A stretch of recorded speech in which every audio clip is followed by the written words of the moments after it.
यही सोचते हैं कि हम लोग जहर खा के मर जाए। कंपनी से इतना दुखी है हम। मेहरावा और अल समीर, ये 3 के बाद 4 का और जो लाइसेंस जो निर्गत किया गया था उसको जो है बंद करवा दिया गया, उसका लाइसेंस को निरस्त कर दिया गया। यहाँ कैसे होगा? बदबू इतना मरता है, कोई आता है देखने के लिए उसको बदबू से भाग जाता है। समस्या यही है, बहुत दे रहा है, पानी खराब हो गया है, बाल बच्चा बीमार पड़ता है, सर कुटुंब नहीं आता है, शादी ब्याह नहीं होता है।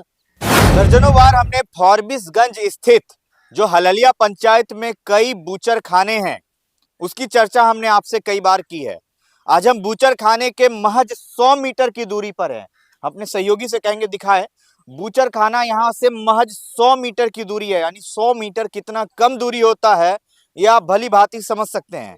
देखिए ये गांव वर्षों से यहाँ पर बसा हुआ है और इस गांव की आज क्या समस्या है और क्या चीज हम आपको दिखाना चाहते हैं वो चलिए लिए चलते हैं। ये सारे लोग परेशान हैं। हमसे पहले तो बात नहीं करेंगे, बात इसलिए नहीं करेंगे क्योंकि यहाँ के स्थानीय जनप्रतिनिधि है, उन्होंने ठगा है, स्थानीय प्रशासन ने ठगा है और मीडिया ने भी ठगने का ही काम किया है।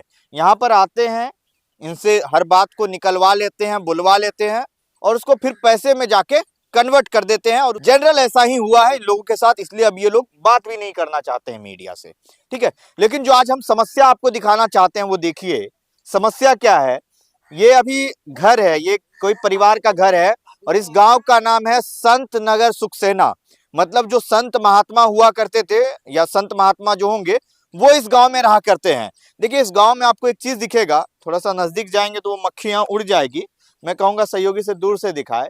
देखिए इनके गाड़ी के सीट पर हो या इनके घर के जो जहां पर की भोजन बनाया जाता है, जो इनका किचन आप कह सकते हैं, रसोई घर कह सकते हैं, वहां की भी आपको स्थिति दिखाने का प्रयास करते हैं। देखिए इनके रसोई घर में भी आपको दिखेगा कि पूरे तरीके से मक्खी लगा हुआ है।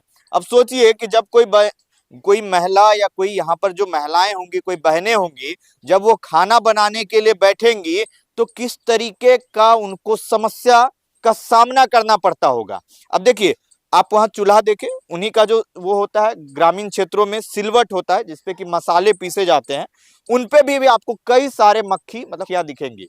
लगभग लोग संत हैं, ये लोग मांस मछली का सेवन नहीं करते हैं, फिर भी स्थिति देखिए क्या है। क्या नाम हुआ आपका? हमारा नाम है विनोद मेहता। विनोद जी, आप लोग मांस मछली खाते हैं? नहीं खाते हैं, नहीं खाते हैं, फिर भी मक्खी देखिए कितना लगता है, आपके ठीक है। नजर के सामने है, कोई झूठ फूस वाला बात और तो है नहीं। क्या क्या परेशानी होता है बहुत आप लोगों को? परेशानी है, बदबू है, गंदगी है, हम लोग को जीना हराम है, जीना हराम हो चुका जीना हराम हो चुका है। हम लोग तो अब यही सोचते हैं कि हम लोग जहर खा के मर जाए। कंपनी से इतना दुखी है हम लोग। अच्छा, बार बार कहा जाता है कि यहाँ पर जांच हुआ, कभी आप लोग के पास जांच टीम आया? हम लोग जब से आए तब कभी जांच नहीं हुआ है, कभी जांच कभी नहीं हुआ है। और हुआ भी होगा तो अगल बगल से कर लिया, लेकिन हम लोग के सामने जांच अभी तक नहीं हुआ है। मीडिया से काहे नाराज है? नाराज कैसे नहीं रहेंगे, क्यों नाराज है बताइए? नाराज इतना बार हम लोग यहाँ पे बोले हैं मीडिया वाले के सामने कि बुदबू कर रहा है, महक रहा है, मक्खी लग रहा है, कोई दिखाता नहीं है, कोई नहीं दिखता है, एक खबर चढ़वे नहीं करता है नेट कभी पर। खबर नहीं चढ़ता। चलिए देखिए ये समस्या है। चचा जी, चचा जी कहाँ जा रहे हैं, क्या नाम हुआ? मेरा संजय रिश्ते सर। क्या समस्या हो रहा है? सुने बाल बच्चा का यहाँ विवाह नहीं होता है। नहीं, ब्याह कैसे होगा? बदबू इतना मरता है, कोई आता है देखने के लिए उसको बदबू से भाग जाता है, कोई नहीं करने के लिए राजी रहता है। कोई शादी विवाह नहीं। हाँ, बातें विचार नहीं होता है, आता है यहाँ वो बोलता बदबू मरता है, भाग जाता है, नहीं करता नहीं करता है शादी ब्याह। चचा जी क्या नाम हुआ आपका? राम प्रसाद मेहता राम प्रसाद मेहता जी। चचा जी क्या समस्या हो रहा है यहाँ पर? समस्या यही है, बहुत दे रहा है, पानी खराब हो गया है, बाल बच्चा बीमार पड़ता है, सर कुटुंब नहीं आता है, शादी ब्याह नहीं होता है। समस्या यही और क्या है। बीमारी भी हो रहा है बच्चे को, बूढ़े को, कौन कौन सा बीमारी हो रहा है? बीमारी होता है, किसी का खाज होता है, किसी का कुछ होता है, किसी के सर में दर्द होता है। मतलब अनेकों तरह का बीमारी हाँ, होता है। अनेक तरह की बीमारी है। देखिए ये जो खाज खुजली है वो ज्यादा हो रहा है बीमारी में, जैसे खाज खुजली हाँ, सब खाद होता है। खुजली नोचनी लोग ज्यादा होता है बाल बच्चा का। बाल बच्चा को। हाँ, घाव बहुत ज्यादा और होता है। और क्या क्या और समस्या है? मक्खी बहुत परेशान करता है। मक्खी बहुत परेशान हाँ, ये सब कचरा के अथी से मक्खी है इधर। जो वहां से गंदगी जो फेंका जाता हाँ, है, घर के जैसे अगल कि बगल में गोबरी फेंकता है सब ला के। उधर गरण बना के रखा है बड़ा, उसमें गोबरी रखता है। उसमें गोबरी फेंक हाँ, देता है। वो पानी कचरा वाला भी फेंकता है, रखता है सब। ये ग्राउंड है, ये ग्राउंड, हाँ, इसमें भी जाकर के देखिए कितना गंदगी है। गंदगी है उस ना? उस बगल जाकर के देखिए, जी जी जी। सब में गंदगी लाके फेंक देता है। सब में गंदगी है। देखिए देखिए ये मैं दिखाना चाहता हूँ, मैं सहयोगी से कहूंगा दिखाइए। ये हमारी जो सामने गाड़ी देख रहे हैं, इस पे गाड़ी पे देखिए कोई गंदगी नहीं है। ये गाड़ी हम सिर्फ चलाकर यहाँ तक पहुंचे हैं और गाड़ी पे आपको मक्खियों की संख्या देखकर ये महसूस हो सकता है कि हम चंद पल के लिए यहाँ पर आए हैं और ये स्थिति है। तो सोचिए यहाँ रहने वाले लोगों को कितनी परेशानी हो रही होगी। देखिए यहाँ जो मवेशी है वो आपने देखा होगा कि थोड़ा शांत रहते हैं अगर बैठे रहते हैं, लेकिन यहाँ पर हमेशा उनको अपने शरीर को चलाना होता है क्योंकि मक्खियों ने परेशान कर रखा है उनको। अब इस तरह की कई अनेकों समस्याएं हैं और इसका निवारण करने वाला कोई नहीं। अब अभी भी इनको विश्वास नहीं हो रहा होगा कि मीडिया वाला आया है, अभी खबर चलाएगा कि पैसा ले लेगा। इनको ये भी चीज मन में आशंका होगा। लेकिन मैं बता देना चाहता हूं और उन जनप्रतिनिधियों को जो लगातार सवाल खड़ा कर रहे हैं कि इस फैक्ट्री की जांच होनी चाहिए, अगर आपको सच मायने में इस फैक्ट्री की जांच करनी है तो पहुंचिए हललिया पंचायत के वार्ड नंबर 14 में, जहां की ये सारे लोग हैं जिनको सच में समस्या हो रही है। इस संत नगर सुखसेना गांव में पहुंचिए, जहां से कहते हैं कि दर्जनों घर पलायन कर गए, यहां से जाके किसी दूसरे गांव ललित ग्राम में बस गए हैं। इन लोगों के समस्या को समझने का कोशिश कीजिए। देखिए एक बच्चा अभी अपना शरीर नोच रहा है। अब काहे नोच रहा है? तो उनको परेशानी है कि नोचनी खुजली की अनेकों समस्याएं लोगों को हो रही है। यहाँ पर लोग परेशान है। अब इसका निवारण कौन करेगा? इस फैक्ट्री से हो रही परेशानियों से दूर कौन लेकर जाएगा? ये देखना काफी दिलचस्प होगा। बाकी हमारे साथ खबरों में रहिए और देखते रहिए पब्लिक न्यूज 24 बिहार।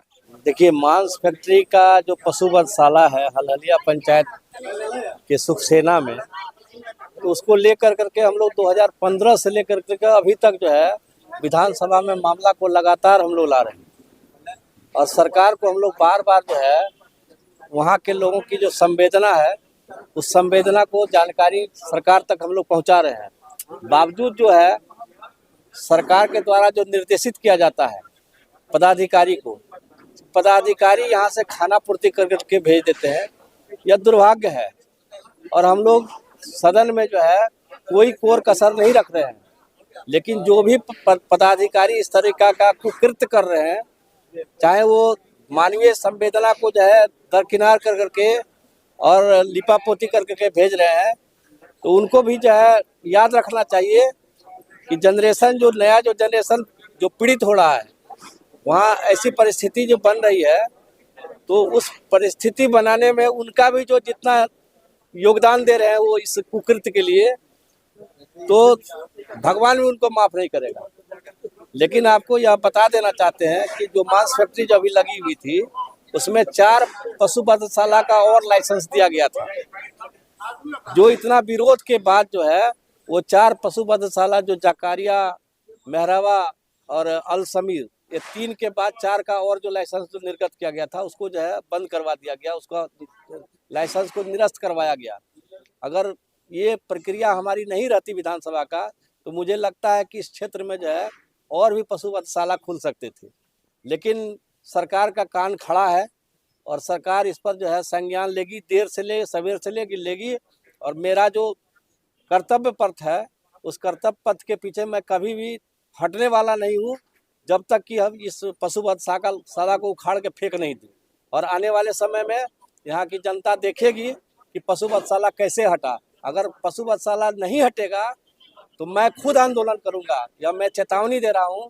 मतलब जो भी लोग जो है सरकार के जो है नुमाइंदे हैं और खाना पूर्ति करने का काम करते हैं, इन सभी पर जो है सरकार की ओर से ही मैं कार्रवाई करवाने का काम करूंगा।